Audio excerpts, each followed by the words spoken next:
Election मेरे हिसाब से एक तरफा है, क्योंकि जो मैं रोहतास नगर की अगर बात करूं तो मनोज तिवारी जी हमेशा आते हैं, बाकी का कन्हैया जी हम जानते नहीं, हमने आज तक देखा ही नहीं उनको। जो आदमी जेएनयू में भारत के खिलाफ नारे लगा रहा है, उसके ऊपर केस चल रहे हैं, उसके बावजूद अगर उसको टिकट दे रहे हैं तो कांग्रेसी भाई भी उनका साथ नहीं देंगे। बिल्कुल भी नहीं जीतेंगे।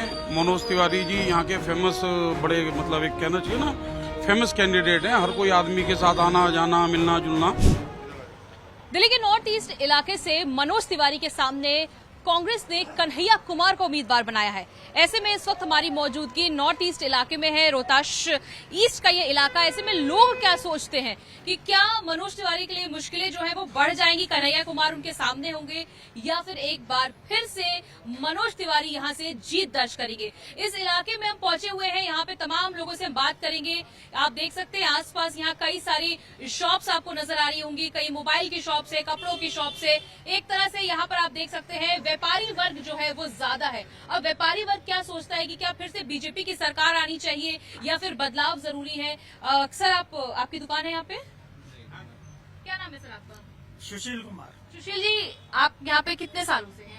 मैं यहाँ पर 33 साल से हूँ। तो आपने यहाँ पे तो बहुत कुछ देखा होगा, यहाँ के डेवलपमेंट्स देखे होंगे, या नहीं भी हो वो भी देखा होगा। क्या लगता है कि नॉर्थ ईस्ट का ये जो इलाका है जहाँ से मनोज तिवारी सांसद है और लोकसभा चुनाव बहुत महत्वपूर्ण होता है, ऐसे में क्या लगता है कि मनोज तिवारी को बीजेपी ने टिकट दिया है तो क्या वो फिर से जीत दर्ज करेंगे या फिर यहाँ पे बदलाव होगा कन्हैया कुमार से? देखो जी, बदलाव का तो ऐसे है कि वैसे तो जीत तो बीजेपी की होगी। हाँ, बाकी जो काम करेगा वही जीतेगा। काम करे तो कन्हैया कुमार को जानते हैं आप? नहीं, मैं नहीं जानता। कन्हैया कुमार जेएनयू में अध्यक्ष थे और पहले बिहार से भी चुनाव लड़े। उनके बातें सुनी है, उनका नाम भी काफी ज्यादा चर्चित रहता है, बेबाकी से बहुत अपनी बात को रखते हैं। नहीं सुना है? आपने सुना है कन्हैया कुमार का नाम?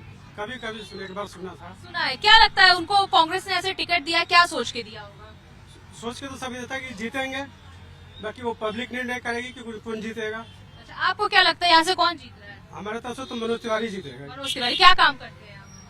मैं प्लाईवुड सेल्समैन का काम करता हूँ। कपड़ों का काम करते हैं। सर आपका नाम जानना चाहेंगे? अजय गर्ग। अजय जी, यहाँ पर आप कितने सालों से हैं नॉर्थ ईस्ट के इलाके में? मैं यहीं पैदाइश है मेरी। नहीं पता, तो आपने तो बहुत अच्छे से खूब समझा होगा इस इलाके को। तो क्या लगता है इस बार मनोज तिवारी को बीजेपी ने टिकट दिया तो जीत जाएंगे, या कन्हैया कुमार जिस तरह से कहते हैं कि मुद्दा महत्वपूर्ण होता है, आदमी नहीं, और बीजेपी ने तो इतने सालों में कोई काम नहीं किया, तो ऐसे में आपको क्या लगता है यहाँ पे? क्या होता है, विनाश काले विपरीत बुद्धि। कांग्रेस का इस टाइम समय खराब कह लो या कुछ भी कह लो, कन्हैया कुमार को जो टिकट दी गई है, वो जो आदमी जेएनयू में भारत के खिलाफ नारे लगा रहा है, उसके ऊपर केस चल रहे हैं, उसके बावजूद अगर उसको टिकट दे रहे हैं तो कांग्रेसी भाई भी उनका साथ नहीं देंगे। अच्छा। जो मैं समझ सकता हूँ। और इस यहाँ पे आप लोग कहते हैं बातचीत होता होगा, अब तो चुनाव को कुछ ही दिन बचे हुए हैं, तो आप लोग में जब चर्चा होती है तो किस तरह की चर्चा होती है? क्या बीजेपी जो 400 पार का नारा लगा रही है जीत जाएगी? देखिए, 400 पार का तो नहीं कह सकते हम। मैं तो अपने क्षेत्र की बात करूंगा कि हमारे क्षेत्र में जो अगर किसी लोकल कैंडिडेट को दी जाती तो मनोज तिवारी जी को फाइट मिल जाती। अब मनोज तिवारी जी क्लियर स्वीप साफ आ रहे हैं। तो आपको लगता है कि जिस तरह से अगर कन्हैया कुमार लेकर आए हैं तो उससे नुकसान ही पहुंचेगा? बिल्कुल बिल्कुल जी, बिल्कुल पहुंचेगा। अगर लोकल बंदा होता तो जीत जाता। बहुत फर्क पड़ता। फर्क पड़ेगा। अच्छा, ये बताइए कि आप लोग काम से खुश हैं मनोज तिवारी के? नहीं, तो व्यापारी वर्ग क्या कहता है? व्यापारी वर्ग तो यही कहता है जी, मनोज तिवारी जी ने शक्ल तो बहुत कम दिखाई है यहाँ, ना के बराबर 10 सालों में, लेकिन ठीक है भाई, जो उनके टच में है उनके कार्य हो भी रहे हैं। हाँ, ठीक है। सर आपसे भी बात करना चाहेंगे, क्या नाम है आपका? विकास। विकास जी, क्या लग रहा है इस बार इस क्षेत्र का विकास होगा?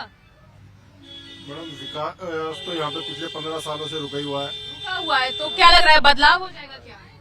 बदलाव इस टाइम तो पॉसिबल नहीं लग रहा है। जो कैंडिडेट सामने है उनके हिसाब से लगता नहीं है कि विकास इस बार होगा। कन्हैया कुमार को जानते हैं? हाँ जी, कन्हैया कुमार को जानते हैं। जानते, क्या जानते हैं? जेएनयू में नारे लगाने वाले वही थे, अच्छा। भारत तेरे टुकड़े होंगे। तो जो देश विरोधी बोलने वाला व्यक्ति अगर पार्टी उसको टिकट देती है तो हमारे हिसाब से तो बहुत गलत है। आपको ऐसा लगता है? और भी लोग हैं। सर आप यहीं से हैं, क्या नाम है आपका? अनिल खन्ना। अनिल जी, क्या लग रहा है इस आपके क्षेत्र में जो जिसको मिला है उम्मीदवार कन्हैया कुमार, और वो कहते हैं कि सरकार ने, मोदी सरकार ने तो काम नहीं कराया है, खासतौर पर अगर इस इलाके की बात करें तो मनोज तिवारी के लिए क्या मुश्किलें बढ़ती हुई नजर आ रही है क्या?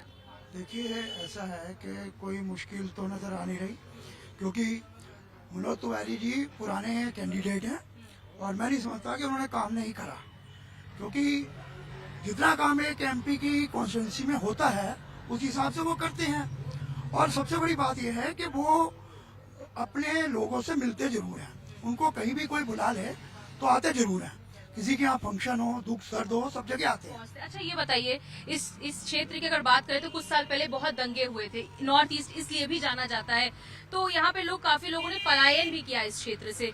क्या लगता है बीजेपी इस बार फिर से यहाँ से जीत दर्ज करेगी या फिर बदलाव होने वाला है कन्हैया कुमार के रूप में? मैडम कन्हैया कुमार के रूप में देखो हम फेस वैल्यू को ज्यादा महत्व देते हैं। कन्हैया कुमार को ना तो हमने आज तक देखा है और मनोज तिवारी को हम टीवी सीरियल से भी जानते हैं और क्षेत्र के अंदर बहुत अच्छा काम भी करा उन्होंने और जीत भी हासिल करी है और इस पर बीजेपी के साथ उन्हीं की सीट पक्की होगी। क्या लग रहा है गलत चुनाव कर लिया, मतलब प्रत्याशी के रूप में? मैडम यहाँ पे प्रत्याशी में जो फेस वैल्यू पहले महत्व दी जाती है, जो पीपल यहाँ के बर्थ में होता है ना, यहाँ का जन्म स्थान होता है उसको फेस वैल्यू पर टिकट अच्छी मिलती है। अच्छा आप बताइए सर, क्या लगता है कि बीजेपी मनोज तिवारी के लिए मुश्किलें बढ़ रही हैं क्या कन्हैया कुमार से? बिल्कुल भी नहीं बढ़ रही। कन्हैया कुमार जी ने गलत निर्णय लिया है, 100% हार जाएंगे। बिहार से भी लड़े थे, बेगूसराय से, लेकिन उस वक्त कांग्रेस से नहीं लड़े थे, कांग्रेस उन्होंने बहुत बाद में ज्वाइन किया। तो क्या लग रहा है कांग्रेस जिस तरह से बताया जाता राहुल के बहुत करीबी हैं, राहुल उन्हें बहुत पसंद करते हैं, तो इस क्षेत्र से कन्हैया कुमार क्या जीत सकते हैं क्या? बिल्कुल भी नहीं जीतेंगे।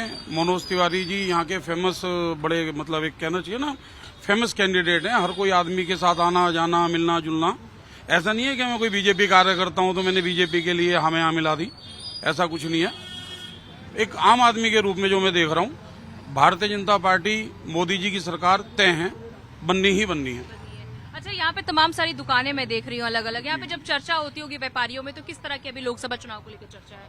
देखिए चर्चा नो डाउट जीएसटी को लेके होती है, व्यापार को लेके होती है, महंगाई को लेके होती है, लेकिन फिर भी कहीं ना कहीं हमें कोई और है ना दिखाई नहीं देता, सिर्फ मोदी जी दिखाई देते हैं कि देश के लिए मोदी जी जरूरी हैं। मोदी जी ही जरूरी है। आपका भी बिजनेस है सर, आपकी दुकान है, क्या लगता है विकास होगा इस बार? किस तरह का विकास होगा?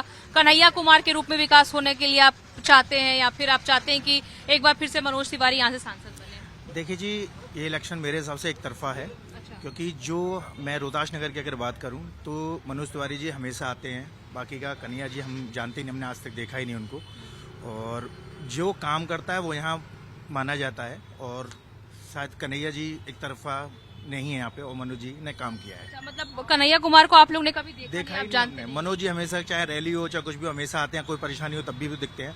तो बीजेपी जो काम कर रही है वो ग्राउंड लेवल पे बड़ा अच्छा कर रही है। आपका बाकी बिजनेस कपड़े का अच्छा चल रहा है? नहीं, मेरा कपड़े का नहीं, मेरा होम्योपैथिक का काम है पीछे। तो सब काम हम व्यापारी वर्ग खुश है? बहुत बढ़िया, कोई दिक्कत नहीं है और बहुत बढ़िया काम चल रहा है सर। तो ये रोहतास नगर में मौजूद थे, जहां पर तमाम सारी व्यापारियों से हमने बात की और लोगों का कहना है कि कन्हैया कुमार को वो जानते तक नहीं है, इसलिए उनके लिए जो उम्मीद है वो काफी ज्यादा कम है। कांग्रेस ने उन्हें प्रत्याशी बनाकर एक गलत डिसीजन लिया है, इसलिए लगता है कि मनोज तिवारी ही यहीं पर आएंगे, ऐसा लोग कह रहे हैं। लेकिन आने वाले समय में कितनी मुश्किलें बढ़ने वाली हैं मनोज तिवारी के सामने और कितनी बड़ी चुनौती है कन्हैया कुमार के लिए अपनी जगह यहाँ पर बना पाना, वो तो देखने वाली बात होगी। कैमरा पर्सन अभिषेक के साथ भावना किशोर, टाइम्स भारत के लिए।